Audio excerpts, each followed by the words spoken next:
Chiapas, el Instituto Nacional de Migración recibió a más de 11,000 mexicanos repatriados en decenas de vuelos. México acaba de recibir de vuelta a casi 190,000 connacionales expulsados de Estados Unidos en poco más de un año, y el gobierno solo logró darle empleo formal a 14,000, apenas 7 de cada 100. Esta historia no arranca con una deportación masiva, sino con miles de personas que decidieron irse solas, antes de esperar una redada. Eso se llama autodeportación, y la pregunta que casi nadie contesta es esta: ¿qué pasa cuando esa persona cruza de regreso y no encuentra nada esperándola? 1,000 mexicanos fueron deportados desde Estados Unidos el año pasado. La Secretaría de Gobernación activó acciones de recepción, atención y traslado mediante la Estrategia Nacional México Te Abraza para apoyar a los repatriados. Aquí está el giro que casi nadie cuenta bien. En Washington, la autodeportación se presenta como una victoria de política migratoria, gente que se va sin que haga falta arrestarla. Pero ese mismo fenómeno ya está vaciando Texas de trabajadores de limpieza, de construcción y de cocina, según reportan constructoras, cadenas de restaurantes y la propia Reserva Federal de Dallas. Y del otro lado de la frontera, deja a México con una obligación que no estaba lista para asumir: recibir, mes tras mes, a miles de personas sin que exista todavía un mecanismo real para devolverles un trabajo, una casa o el reconocimiento de lo que sabían hacer allá. La pregunta no es si esto va a tener consecuencias, es cuánto va a tardar en notarse en tu ciudad, sea cual sea el lado de la frontera en el que vivas.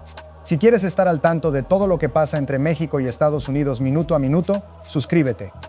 Hace unas semanas, una mujer mexicana que trabaja limpiando casas en Estados Unidos grabó, medio en broma, el momento en que se dio cuenta de para quién había estado trabajando toda la tarde, un agente de control migratorio. Ella misma contó después que sintió miedo, aunque nada le pasó. Lo que hace que ese momento importe no es la anécdota en sí, sino lo que representa. Hoy cualquier casa, cualquier oficina, cualquier restaurante puede esconder ese mismo susto para alguien que limpia baños o sirve mesas sin papeles. Y ese miedo, multiplicado por cientos de miles de personas, es exactamente lo que está vaciando sectores enteros de la economía estadounidense. Vamos con el primer dato duro, porque aquí no hay especulación. La Reserva Federal de Dallas preguntó directamente a las empresas de Texas cómo les está afectando esto, y las respuestas son contundentes. Cerca de 1 de cada 5 empresas del estado dice que ya no puede contratar o retener trabajadores nacidos en el extranjero al ritmo que necesita. De las empresas afectadas, 4 de cada 10 reconocen que sus empleados faltaron al trabajo por miedo a un operativo. 6 de cada 10 tienen problemas para contratar por falta de estatus legal o de permisos. Y casi la mitad recibe menos solicitudes de gente inmigrante que antes ni se lo pensaba. Esto no es una encuesta de opinión. Es el propio Banco Central Regional el que está viendo el problema en tiempo real. Y el sector que se lleva el golpe más duro tiene nombre y apellido: la construcción. La Asociación Nacional de Constructores de Vivienda calculó que en Texas casi 4 de cada 10 trabajadores del sector nacieron fuera de Estados Unidos. Quítale esa proporción a una industria y no hay forma de que siga funcionando al mismo ritmo. En el norte del estado, medios locales documentaron cómo la actividad de ICE ya está frenando obras completas. En el sur, en el Valle del Río Grande, constructores le contaron a cadenas de noticias que temen no poder terminar el año sin los carpinteros, los especialistas en concreto y los instaladores de paneles que fueron arrestados o que simplemente dejaron de presentarse por miedo. El campo tampoco se está librando. En el sur de Texas, operativos conjuntos de ICE y de la Policía Estatal se intensificaron justo cuando empezaba la cosecha de melón y sandía, y el resultado fue escasez de mano de obra en un momento en el que esa fruta no puede esperar. O se corta a tiempo o se pudre en la planta. Y aquí aparece otra contradicción que vale la pena marcar en frases consecutivas, porque enfrenta a dos versiones dentro del mismo bando político. Una congresista republicana de Texas propuso abrir una vía legal para que trabajadores migrantes en la construcción puedan regularizarse, alegando que la industria simplemente no aguanta la escasez. Al mismo tiempo, el propio gobierno federal anunció una inversión de $100 millones para contratar a más agentes de ICE. Un ala del mismo gobierno pide más mano de obra migrante. La otra invierte para expulsar más rápido a esa misma mano de obra.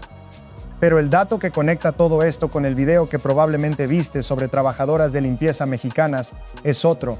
No es solo construcción, es limpieza, es hospitalidad, es restaurantes.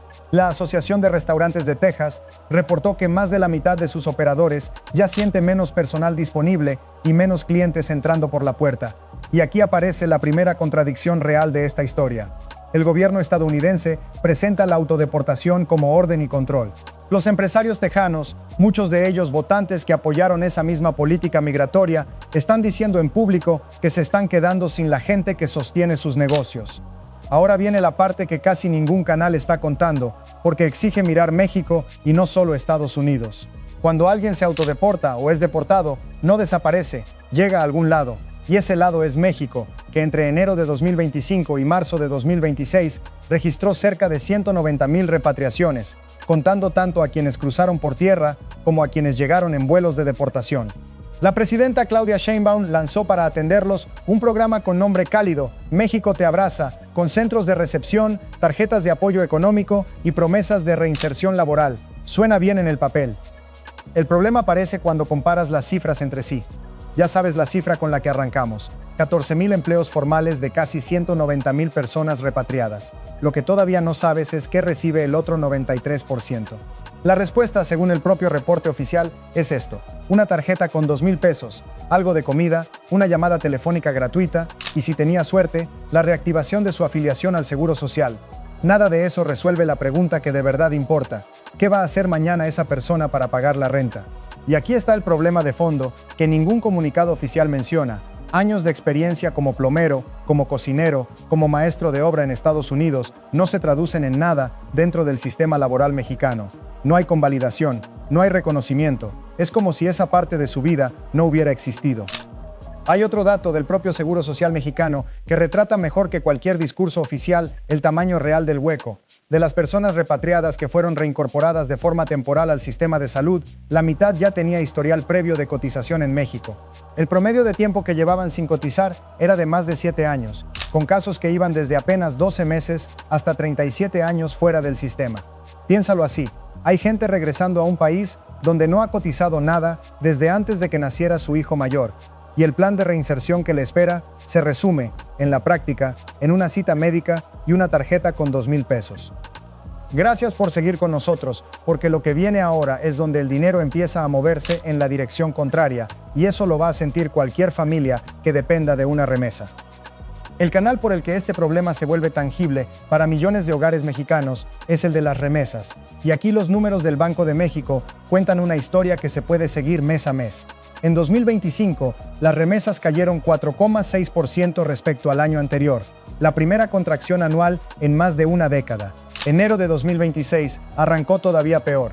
Fue la primera caída de un mes de enero desde 2015.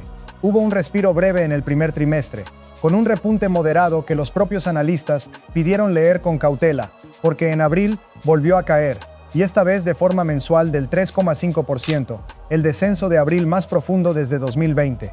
Especialistas en análisis económico lo explican con una sola idea: el miedo a salir de casa para ir a trabajar, sabiendo que ese trayecto puede terminar en un centro de detención, hace que menos gente trabaje horas extra, tome turnos o simplemente se arriesgue a cobrar en efectivo.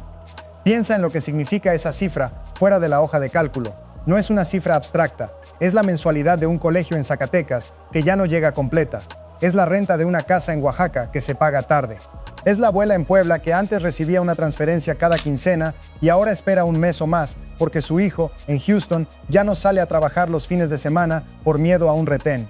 La remesa no es solo dinero, es la prueba de que la persona que se fue sigue bien, sigue trabajando, sigue ahí.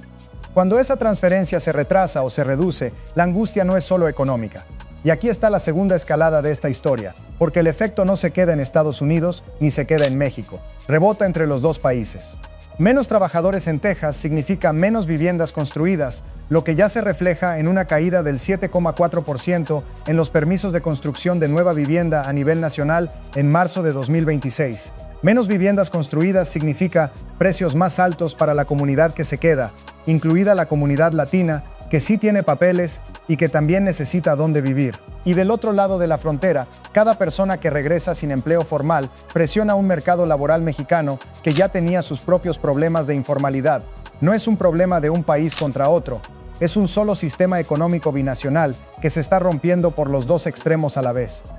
Y si has llegado hasta aquí, presta atención, porque este es el punto donde la historia dinamita la idea de que este proceso está siendo bien manejado. En el sur de Texas, contratistas contaron a cadenas de noticias que proyectos que antes tomaban 2 o 3 meses, ahora tardan el doble. Una contratista general del sur de Florida dijo haber perdido a 14 de sus 34 trabajadores en un solo año, entre arrestos y autodeportaciones. En Los Ángeles, un desarrollador de vivienda describió cómo trabajadores inmigrantes de más edad, muchos con décadas de experiencia, están decidiendo colgar el casco antes que arriesgarse a un operativo. Y del lado mexicano, reportes especializados en migración advierten algo incómodo. Ni siquiera hay datos públicos suficientes para saber con precisión cuántas de esas casi 190,000 personas se autodeportaron por miedo y cuántas fueron detenidas y expulsadas.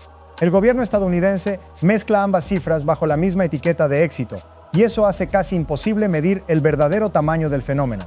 Aquí está la revelación que cierra el círculo de esta historia, y es la más incómoda de todas. México construyó un programa de recepción con nombre bonito, con centros de atención, con una tarjeta de bienvenida y con cifras que suenan enormes, más de 1 millón de servicios entregados.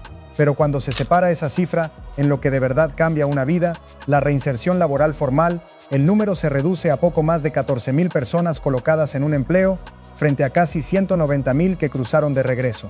El resto queda atrapado en un limbo, demasiado mexicano para volver a cruzar sin papeles, demasiado desconectado de México, muchas veces tras años o décadas fuera, como para reconstruir una vida desde cero sin ayuda real. Ni Washington ni Ciudad de México están dimensionando esto con la escala que exige.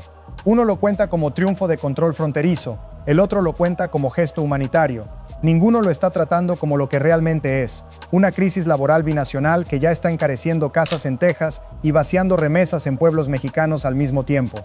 Y mientras los dos gobiernos pulen su versión de los hechos, la brecha entre el número de personas que cruzan de regreso y el número de personas que realmente logran rehacer su vida sigue creciendo mes tras mes, sin que ninguna oficina, ni en Washington ni en Ciudad de México, se haya comprometido públicamente a cerrarla.